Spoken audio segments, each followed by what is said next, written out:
السلام عليكم يا أحلى ناس، معاكم فيديو جديد من وصفات اقتصادية. في فيديو النهاردة هتعرفي ازاي تعملي المحشي وتبقي أجدع واحدة في عمايل المحشي، علشان هقولك على كل الأسرار والتريكات اللي محدش أبدا عاوزك تعرفيها، لأني زي ما اتعودتوا مني أنا مبخبيش على متابعيني أي حاجة خالص. فعلشان كده لو لسه بتشوفي القناة لأول مرة ولسه مشتركتيش انزلي اعملي اشتراك وصلي على النبي في التعليقات ونوريني كده باللايك الجميل بتاعك. وبس كده، يلا بينا نبدأ. كده زي ما انتوا شايفين انا معايا كرومبتين كنت اشتريتهم من السوق.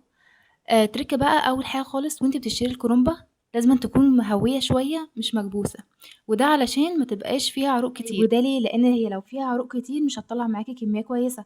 أنا عايزة الكرومبة بتاعتي تطلع معاكي كمية كويسة، فاهتم جدا جدا بالتركة اللي أنا بقولكوا عليها دي. وأول خطوة معايا إن أنا هسلق الكرومبة. هنجيب كده حلة في الحجم اللي انتوا شايفينه ده، وهعلق يعني أكتر من نصها بشوية مية زي ما انتوا شايفين، وهحط عليهم معلقتين كبار من الملح.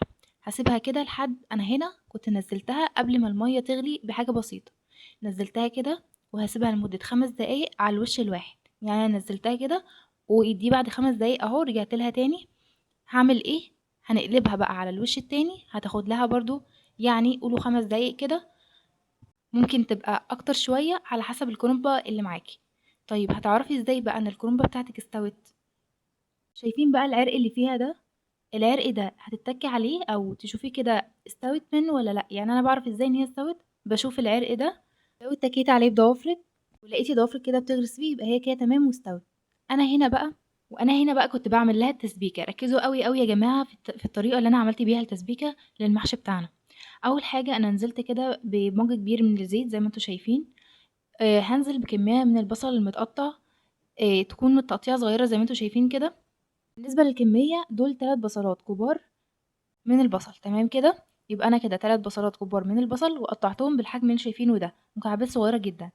وعلى المج بتاع الزيت طبعا انت ممكن تستبدلي كميه الزيت دي بسمنه او ممكن تحطي سمنه على زيت اللي يريحك. انا هنا استخدمت في الوصفه بتاعتي النهارده زيت بس، تمام كده. انا هنا كنت سايبه الكرنبه بتاعتي على النار تتسلق في نفس الوقت اللي انا بعمل فيه التسبيكه، فانا هروح اشوفها كده. شايفين؟ بابتدي بقى إن أنا خلاص شُفت العين زي ما أنتم العرق بتاعها زي ما أنا قُلت لكم كده، وبعدين هابدأ أسحب ورقة بورقة. يعني أشوف كده لو الورقة استوت أشدّها على طول، بس بالراحة يا جماعة علشان ما تهراش منكم. شايفين بقى أنا كنت باطلّع كده وباحُط على الصينية اللي جنبي دي. هتسألوني بقى ليه أنا حاطة الورق بتاعي على صينية كبيرة كده جنبي؟ هاقول لكم باختصار، لإن لو أنا حطيته كلّه فوق بعضه كده وهو لسه طالع من النار بيهري بعضه أكتر. يعني أنا مدياه التسوية المضبوطة يا جماعة، حلو. فلو حطيته كله سخن على بعضه هيهري لي الورق معايا، وأنا مش عايزة الورق بتاعي يتهرى. فاهمين إزاي؟ أنا هنا باطلّع ورقة بورقة زي ما أنا قُلت لكم، بس أتأكد من كل ورقة سواها. يعني لو استوت أطلّعها، ما استوتش أستنى عليها شوية وبعدين أطلّعها. وأنا مش هاقطّعه دلوقتي، أنا باطلّع الأول كده وبعدين هاسيبه زي ما أنا قُلت لكم، وهانزّل الكرنبة اللي عليها الدور أهو علشان تتسلق بنفس الطريقة. أنا هنا كنت رُحت عشان أشوف التسبيكة بتاعتي. أنا برضُك يا جماعة إيدي في الاتنين، يعني أنا في نفس الوقت باقلّب البصل وباطلّع الورق بتاعي من النار، تمام. زي ما أنتم شايفين أنا عايزة البصلة توصل دبلان بس، تمام. أنا هنا بقى كنت باقطّع الأولانية، عمّا التانية كانت بتتعمل برضه وفي نفس الوقت باعمل التسبيكة. التقطيعة بقى بالنسبة للتقطيعة دي حاجة بترجع لِك أنتِ. يعني أنا بالنسبة لي الحجم ده كان كويس أوي. شايفين؟ هو مش كبير أوي ولا صغير أوي. في ناس طبعًا بتحبها صغيرة، في ناس بتحبها أكبر من الحجم ده. طبعًا أنا بقى في التقطيع بامسك ورقة، ورقة يا جماعة وأقطّعها، مش بامسك شوية كتار وباقطّعهم على بعض. وده ليه؟ لإن كل ورقة ليها حجم مختلف عن الورقة التانية. فاهمين إزاي؟ فين بقى الورقة الصغيرة اللي أنا بارميها في الآخر دي علشان تبقى الورقة مساوية وأنتِ بتحشيها، تمام كده. أنا هنا رُحت على التتبيلة على عفوًا التسبيكة، وبرضك اديت لها برضه شوية تقليب كده مستمر البصل عشان ياخد معايا لون كويس موحّد من كل الجوانب. أنا هنا طبعًا زي ما قُلت لكم الكرنبة التانية لسه برضه بتتسلق، ناخد بالنا منها كويس أوي وإحنا شغالين، حلو أوي لحد كده. والسلقة طبعًا لكل وِش 5 دقايق زي اللي قبلها بالضبط. أنا هنا أهو كانت خدت معايا ال5 دقايق بتاعتها وقلبتها على الوش التاني. طبعًا ال5 دقايق دي مش مقياس أبدًا. أنا باقول لكم 5 دقايق ليه؟ علشان الحجم بتاعي صغير. لو أنتِ عندِك واحدة كبيرة شوية ادّي لها وقت أكبر من كده طبعًا. وعرّفتِك كمان تعرفي إن هي استوت إزاي، تمام كده. أنا هنا بقى رُحت للتسبيكة بتاعتي وبدأت أقلّب. شايفين بقى البصلة بدأت تحمر، باللون اللي انتوا شايفينه ده انا بالنسبه لي كده هو ده اللون اللي انا عايزاه، مش عايزه اكتر عن كده ولا اقلل عن كده. هنزل بقى بكميه الطماطم المحترمه اللي انتوا شايفينها دي. المحشي يا جماعه اصلا بيحب الطماطم الكتير، زي ما انتوا شايفين كده نزلت بالكميه دي لان انا اصلا كميه الرز بتاعتي النهارده هتبقى كويسه برضو، كميه كبيره. حلو كده. تمام كده زي ما انتوا شايفين نزلت كده بكميه الطماطم بتاعتنا المحترمه زي ما انا قلت لكم. هبتدي اقلب كويس قوي لحد ما يختلط كل المكونات بتاعتنا في بعضها، وهسيبها تتسبك لحد ما اشوف الكرومبه بتاعتي. تمام كده. ركزوا كويس قوي يا جماعه في التفاصيل النهارده علشان كل حاجه بقولها مهمه جدا جدا في نجاح الوصفه بتاعه المحشي. انا هنا قلت لكم اهو غطيت عليها ورحت بقى اشوف الكرومبه بتاعتي. انا هنا شلت اول ورقه زي ما انتوا شايفين، وابتدي اشد كده من عند العنق او العرق زي ما الناس بتسميها. انا بسميها العرق عادي يعني. وبنشد كده زي ما انتوا شايفين بس بالراحه جدا، وبحطها برضو على الصينيه اللي كانت جنبي دي. طبعا انا بشيل هنا ورقه ورقه وبفرده علشان ما يسخنش كله على بعضه زي ما انا قلت لكم وعملنا في الكرنبه الاولانيه. تمام.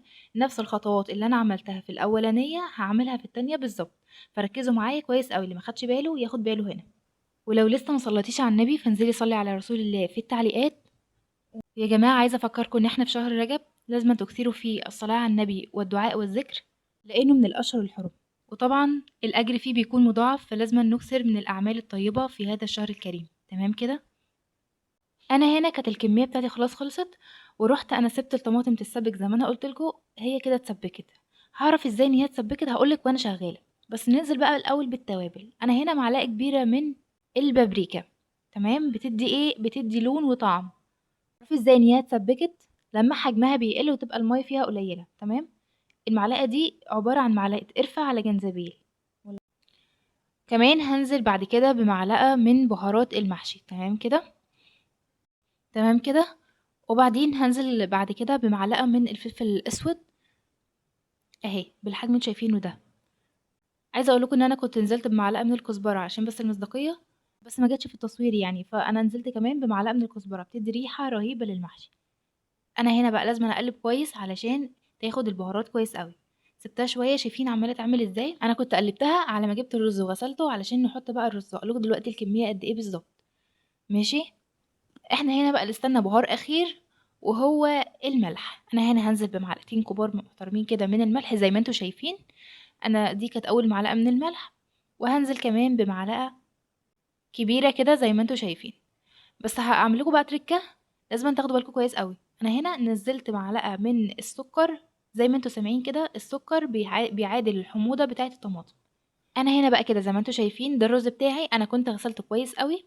وابتدي اضيفه بقى على الطماطم. شايفين بقى شكلها ما شاء الله حمرا جدا. هو ده بقى اللون اللي انا عايزاه. الكميه بتاعه الرز بتاعتي كانت 2 كيلو رز. ببتدي بقى انزل كده بكل كميه الرز على الوصفه بتاعتي او التسبيكه بتاعتي اللي انا عاملاها لكم دي. والله يا جماعة ريحتها كانت تجنن جدا. وشايفين اصلا شكلها بيتكلم عنها، مش محتاجة اتكلم عنها انا. كملوا بقى معايا التقليبة دي علشان عايزة اقولكوا فيها حاجة. وانتي بتقلبي لازم تقلبي كويس قوي علشان الرز ياخد اللون بتاع الطماطم، وياخد يعني كل حتة كده تبقى واخدة من التسبيكة. حلو كده. تمام كده. حلو الكلام. حلو الكلام. انا هنا زي ما قلت لكم انا بقلب كويس قوي. طبعا الخضرة بتاعتنا هنتكلم بقى على الخضرة كده وانا بقلب في البتاع في الرز والطماطم زي ما انتم شايفين. بالنسبة للخضرة أنا جبت هنا 3 ربط من الخضرة. خضرة المحشي. طبعا ايه خضرة محشي كزبرة. عندك مثلا شبت وعندك البقدونس. استخدمت الكزبرة والشبت، انت طبعا ممكن تنوعي بينهم، انا استخدمت بس الكزبرة والشبت. جبت من السوق 3 ربط بالظبط. تمام. حلو قوي لحد كده. حلو قوي لحد كده. انا هنا بقى كنت قطعت الخضرة وبدأت انزل بيها، وانا قلت لكم بقى انا حاطه خضرة ايه بالظبط. ليه ما نزلتش بيها في الاول يا جماعة؟ تركة مهمة برضو خلي بالكم محدش ينزل بالخضرة في الاول لان هي بتدبل في الاول، وانا مش عايزاها دبلانة، انا بحبها كده باينة في قلب في قلب المحشية يا تمام. طبعا في ناس بتحب تحطها في الاول عادي، بالنسبة للموضوع ده دي اذواق، لكن انا بقول لكم انا بعمل ايه بالظبط. حلو كده. علشان خاطر المصداقية زي ما قلت في اول الفيديو انا بخبيش على متابعيني اي حاجة. فانا هنا كده بقلبها كويس قوي علشان الخضرة تمتزج كويس في المكونات. وخلاص هي مش محتاجة تسوية اكتر من كده، انا اوريدي خلاص سويتها. تنزل بقى من على النار وابتدي على طول في خطوات لف المحشي. ركزوا معايا كويس قوي. انا بختار الحلة اللي انت هترصي فيها المحشي على حسب الكمية بتاعتك. أنا طبعًا بعد ما سلقته وقطّعت كده زي ما أنتم شايفين وفردتهم على الصينية، بابقى عارفة الكمية دي هتاخد قد إيه بالضبط منّي، فعارفة الكمية دي هتاخد مساحة قد إيه، فاجيب لها الحلة المناسبة. شايفين بقى القطع اللي أنا بالِف فيها دي، دي كانت الورقة الكبيرة اللي أنتم شايفينها، وقطّعتها كده قطع بنفس الشكل ده. طبعًا زي ما قُلت لكم الأمر ده نسبي من حد للتاني، يعني أنا بالنسبة لي باحب الحجم الوسط ده أحشي عليه، ما تقلقوش خالص أنا جاية لكم في التفاصيل. هاقول لِك إزاي تلفّيها وإزاي ترصيها. طبعًا بالنسبة للتقطيع أنا قُلت لِك عليها من شوية، اللي هو زي ما أنتم شايفين، مش شايفين باعملها إزاي، باقطّعها كده بالحجم اللي أنتم شايفينه ده، تمام؟ وبعدين باخد شوية رز بإيديّا كده، يعني قولي مثلًا أنتِ إيه، معلقة، تمام؟ مش أكتر من كده ولا حاجة. وبعدين بابتدي أرص رصة دائرية، يعني لمّا أخلّص كده دايرة كده، مليت المساحة كده من تحت، بابتدي أرص فوقها بقى تبقى اسمها أنا كده خلّصت سطر وبادئة في السطر الجديد، تمام كده معايا؟ كويس أوي. ركّزوا كمان في طريقة اللف، أنتِ بتحطّي شوية الرز بتوعِك، طبعًا قُلت لكم على الكمية من شوية، وبامسك كده وابتدي ألِف بالراحة كده، بس أهم حاجة وأنتِ بتلفّي تبقى اللفة ماسكة بعضها كده مش سايبة من بعضها، دي أهم حاجة بقى وأنتِ بتلفّي المحشي، يبقى اللفة كده ماسكة بعضها، الصابع كده ماسك كده مع الرز كويس أوي، مش فاكك كده علشان وأنتِ جاية تسوّيه الرز ما يخرجش برّه الصابع بتاعِك، فاهمة إزاي؟ أنا هنا طبعًا كنت كمّلت يعني سطرين كده والّا حاجة ومكملة معاكم أهو وهاكمل معاكم كمان في التفاصيل. شايفين الورقة قد إيه؟ بابتدي أحط كده شوية من الرز وبالف الصابع بالشكل اللي انتوا شايفينه ده. أنا بعمل إيه هنا؟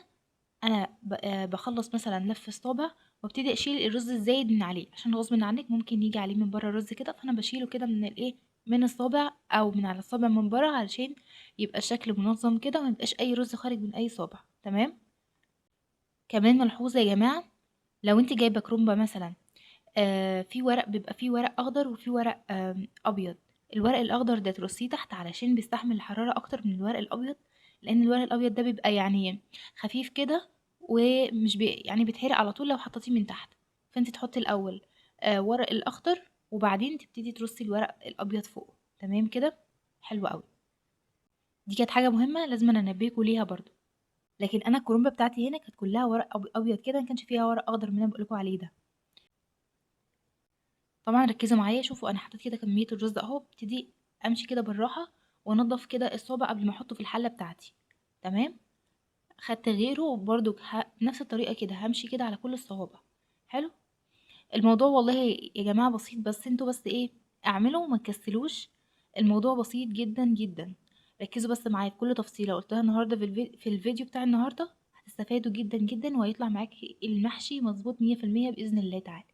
طبعًا في ورق صغير كده بيبقى في الآخر أنا مش باستخدمه، وده اللي إحنا كنا رميناه وإحنا بنقطّع، كان بيبقى في ورق صغير كده برضه مش باستخدمه، وده علشان يطلع المقاس بتاعي مضبوط. تمام كده، أنا كده كانت ورقة كبيرة برضه وقطّعتها، هابتدي برضه أحشيها بنفس الطريقة.